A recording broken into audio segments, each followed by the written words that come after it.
Hello students, welcome to my channel. সঙ্গে রয়েছে আমি শুভজিৎ। ব্ল্যাকবোর্ড চ্যানেলে আপনাদের সকলকে স্বাগত জানাই। তো আজকের ভিডিওতে আমরা আলোচনা করব class 9th mathematics first chapter number system exercise number 1.6। ওকে, সিবিএসই বোর্ড। তো এই চ্যাপ্টারের লাস্ট এক্সারসাইজে আমরা চলে এসেছি। আগের যে এক্সারসাইজগুলো রয়েছে সেগুলোও কিন্তু আমি প্লে লিস্টে দিয়ে দিয়েছি, আপনারা অবশ্যই চেক আউট করে নেবেন। তো এই চ্যাপ্টারটা করার আগে, এই এক্সারসাইজটা করার আগে আমরা কিছু ফর্মুলা সম্পর্কে জেনে নেব, যেগুলো আপনারা হয়তো জানেন, বাস আমরা আবার একবার রিভিশন করব। তো দেখুন, এখানে দিয়েছে a to the power n dot a to the power m equal two হয়ে যাবে a to the power n plus m। ওকে, তো এখানে উপরে যেটা থাকে সেটাকে কিন্তু আমরা পাওয়ার বলে থাকি, এবং নিচে যেটা থাকে এটা হচ্ছে এক্সপোনেন্ট বলে থাকি আমরা এটাকে। ওকে, তো নেক্সট যেটা রয়েছে a to the power n divide a to the power m। তো ডিভাইডে যদি থাকে তাহলে পাওয়ারগুলির মধ্যে মাইনাস হয়ে যায়। a to the power n whole to the power m equal to a to the power n m, then A B whole to the power n। ঠিক আছে, তাহলে এই দুটোকে যদি আমরা আলাদা করি তাহলে হয়ে যাবে a to the power n dot b to the power n a by B whole to the power n। এটাকেও যদি আমরা সেপারেট করি তাহলে a to the power n divided by b to the power n হবে। তাছাড়া দেখুন, কোনো কিছুর পাওয়ারে যদি মাইনাস থাকে এটাকে যদি আমরা 1 বাই করে নিচে নিয়ে আসি, নিউমিরেটর থেকে ডিনোমিনেটরে নিয়ে আসি, তাহলে কিন্তু এই মাইনাসটা সরে যায়। ঠিক আছে, এটা প্লাস n হয়ে যাবে। আর সবচেয়ে গুরুত্বপূর্ণ যেটা রয়েছে কি, a to the power zero, that means যে কোনো কিছুর পাওয়ারে যদি জিরো মেনশন করানো থাকে তাহলে ওটার ভ্যালু কিন্তু 1 হয়ে যাবে। ঠিক আছে, এভরিথিং, যে কোনো কিছুর পাওয়ার যদি জিরো থাকে তাহলে এটার অ্যাকচুয়াল ভ্যালু 1 এর ইকুয়াল হবে। এইভাবে আমরা ফর্মুলাগুলি দেখে নিয়েছি। এখন আমরা দেখব কোয়েশ্চেন নাম্বার 1, এক্সারসাইজ নাম্বার 1.6 এর। তো দেখুন কি দিয়েছে, ফাইন্ড করতে বলেছে। কি ফাইন্ড করব আমরা? 16 পাওয়ার টু দি 1/2। ওকে, তো 64 বলবো আমরা এটাকে। ঠিক আছে, 16 বলে নিয়েছি আমি, এটা ভুল বলেছি। 64। আচ্ছা, এখন দেখবো আমরা রোমান নাম্বার 3। তো রোমান নাম্বার 1 কি বলছে দেখুন, 64 টু দি পাওয়ার হাফ কি হবে? 64 কে যদি আমরা 8 মাল্টিপ্লাই 8 লিখে নেই তাহলে কিন্তু 64ই হয়। পাওয়ারে হাফ রয়েছে এবং 8 দুটো রয়েছে, তাই 8 স্কোয়ার লিখে নেব। আর উপরে যে পাওয়ারটা রয়েছে এটাকে আমরা এইভাবে লিখে নেব। এখানে যে ফর্মুলাটা অ্যাড হয়েছে এটা হয়েছে a to the power n whole to the power m equal to a to the power n m। ঠিক আছে, তো এখানে এই টু এবং এই টু ক্যান্সেল হয়ে যাবে, আর 8 টু দি পাওয়ার কত থাকবে? 1। 8 টু দি পাওয়ার 1 এর অ্যাকচুয়াল ভ্যালু 80 হবে। রোমান নাম্বার 2 দেখব কি বলেছে, 32 টু দি পাওয়ার 1/5। তো দেখুন, 32 কে যদি আমরা ফ্যাক্টর করি তাহলে কত আসবে? 2 দিয়ে করলে আসবে 16, 2 দিয়ে করলে আসবে 8, এগেইন 2 দিয়ে করলে আসবে 4, 2 দিয়ে করলে আসবে কত? 2। তো 32 এর ফ্যাক্টরস গুলো আমরা কত পেয়েছি? এখানে 5টি 2 পেয়ে গেছি আমরা। ঠিক আছে, তো আমরা 5টি 2ই লিখে নেব। আর হোল টু দি পাওয়ার কত ছিল? 1/5, তো 1/5 লিখবো আমরা। এখন দেখুন, 2 টু দি পাওয়ার কত রয়েছে? 5 রয়েছে। তো এখানে আমরা কটা 2 রয়েছে? 5টি, তাহলে আমরা 2 টু দি পাওয়ার 5 লিখে নিতে পারবো, এবং উপরে তো 1/5ই রয়েছে। 2 টু দি পাওয়ার 5 আর এটার সাথে এটা মাল্টিপ্লাই হয়ে যাবে অ্যাকর্ডিং দিস ফর্মুলা। তো এখানে এরকম হয়ে যাবে। এখানে 5 5 ক্যান্সেল করে দেব আমরা, 2 টু দি পাওয়ার 1 হয়ে যাবে এবং আনসার হয়ে যাবে কত? 2। তারপর দেখব আমরা রোমান নাম্বার 3। রোমান নাম্বার 3 কি দিয়েছে দেখুন, 125। 125 কে যদি আমরা ফ্যাক্টর করি তাহলে কত পেয়ে যাব? 5 দিয়ে করলে 5 দুগুণা 10, 12 ছিল, 2 থাকবে ক্যারি, হয়ে যাবে 25। 5 5 যার কত হয়ে যাবে? 25।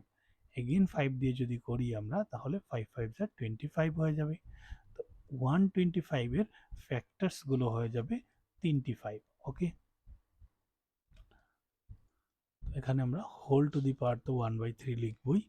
এখানে 5 টু দি পাওয়ার 3 লিখতে পারবো, কারণ 3টি 5 রয়েছে এবং 1/3 5 3 ইন্টু 1/3।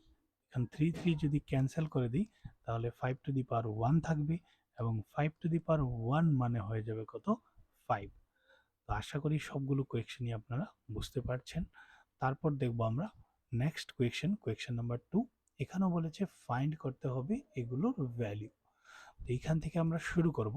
রোমান নাম্বার 1, 9 কে আমরা 3 ইন্টু 3 লিখতে পারবো, ঠিক আছে। তো এখন পাওয়ার যত ছিল অতই কিন্তু লিখব। আর এটাকে আমরা 3 স্কোয়ারও লিখতে পারবো, হোল টু দি পাওয়ার 3/2 লিখব, 3 স্কোয়ার, ওকে। এবং এটার সাথে এটা এখন মাল্টিপ্লাই হয়ে যাবে এরকম ভাবে, 2 2 ক্যান্সেল হয়ে যাবে, 3 টু দি পাওয়ার 3 থাকবে। 3 two the power 3, that means 3 বার 3 লিখতে হবে আমাদের। 3 3 আর 9, 9 3 আর কত হয়ে যাবে? 27। তো আমাদের আনসার হবে 27। তারপর দেখব রোমান নাম্বার 2 কি দিয়েছে আমাদেরকে, 32। তো 32 একটু আগেই আমরা করেছিলাম, কবার 2 আসবে? 5 টাইমস, ওকে। এবং 2 টু দি পাওয়ার 5 লিখব, 2/5 লিখব পাওয়ারে। তো এখন দেখুন 2 টু দি পাওয়ার 5 লিখতে পারবো, কারণ হয়েছে 5টা 2 রয়েছে এবং 2 টু দি পাওয়ার 5।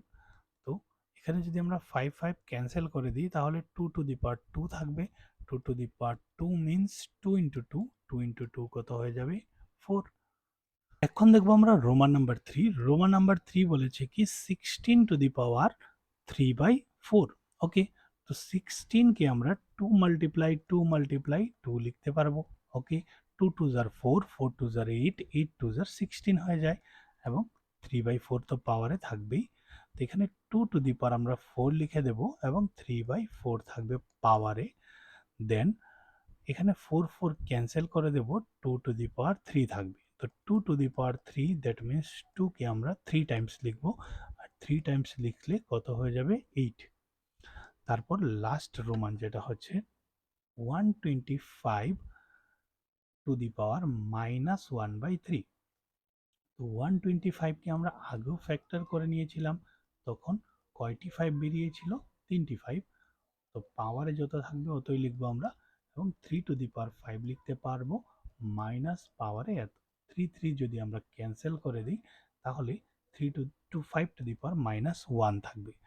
-1 থাকলে আমরা কি বলেছিলাম, এটাকে প্লাস করতে হলে 1 বাই করতে হবে। কি করতে হবে? 1 বাই 5 টু দি পাওয়ার 1 লিখুন অথবা 5 লিখুন, আনসার এটাই হবে। তারপর দেখবো আমরা নেক্সট, যেটা হচ্ছে 3 নাম্বার কোয়েকশন। এখানেও বলেছে ফাইন্ড করতে হবে, খুবই ইজি সবগুলো কোয়েকশনই। তো এখানে রোমান 1 দেখবো আমরা 2 two the power 2/3, 2 two the পাওয়ার 1/5, ওকে। তো এখানে যেহেতু দুটো এক্সপোনেন্ট সেম রয়েছে, 2 2 রয়েছে এবং পাওয়ার দুটো রয়েছে ডিফারেন্ট, তো এক্সপোনেন্টের মধ্যে কি রয়েছে? ইনটু রয়েছে। তো ইনটু থাকলে কি হয়? 2 টু দি পাওয়ার একবার আমরা 2 লিখে নেব, দুবার না লিখে, এবং পাওয়ার গুলির মধ্যে কি হয়ে যাবে? সাম হয়ে যাবে। যদি ইনটু হয় তাহলে কি হবে? পাওয়ার গুলোর মধ্যে সাম। 2 টু দি পাওয়ার এখানে আমরা লিখে নেব কত? 3 এবং 5 এর এলসিএম হয়ে যাবে 15। ক্রস মাল্টিপ্লিকেশন যদি করেন আপনারা তাহলেও কিন্তু হবে এখানে। তো 2 5 আর 10, 3 1 আর 3, 2 two the power 10 and 3 plus করলে হয়ে যাবে 13 divided by 15।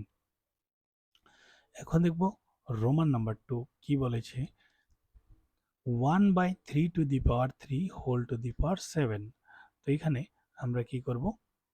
1/3 to the power 3, ঠিক আছে, রয়েছে এবং এই যে 7টা এটাকে আমরা ডিস্ট্রিবিউট করে দেব দুটোর উপরেই, ঠিক আছে, উপরে এবং নিচে। ক্লিয়ার সবাই? এখন 1 টু দি পাওয়ার 7 কত হয়ে যাবে? 1ই হয়ে যাবে।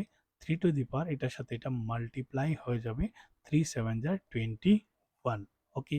তো এটাকে আমরা অন্য একটা আকারেও লিখতে পারবো, সেটা হচ্ছে কি 3 টু দি পাওয়ার -21। যেহেতু এটাকে আমরা উপরে নিয়ে এসেছি এখন দেখুন, তাহলে কিন্তু মাইনাসটা চলে আসবে। তারপর রোমান নাম্বার 3, বলেছে 11 to the power half, 11 to the power 1/4। তো এখানে কিন্তু 11 যে দুটো রয়েছে এই দুটো হচ্ছে এক্সপোনেন্ট এবং তাদের মধ্যে ডিভিশন রয়েছে। ওকে, ডিভিশন যদি হয় তাহলে পাওয়ারের মধ্যে কি হয়, সাবট্রাকশন হয়ে যায়। আপনারা সবাই জানেন, আমরা ফর্মুলাতেও ডিসকাস করেছি।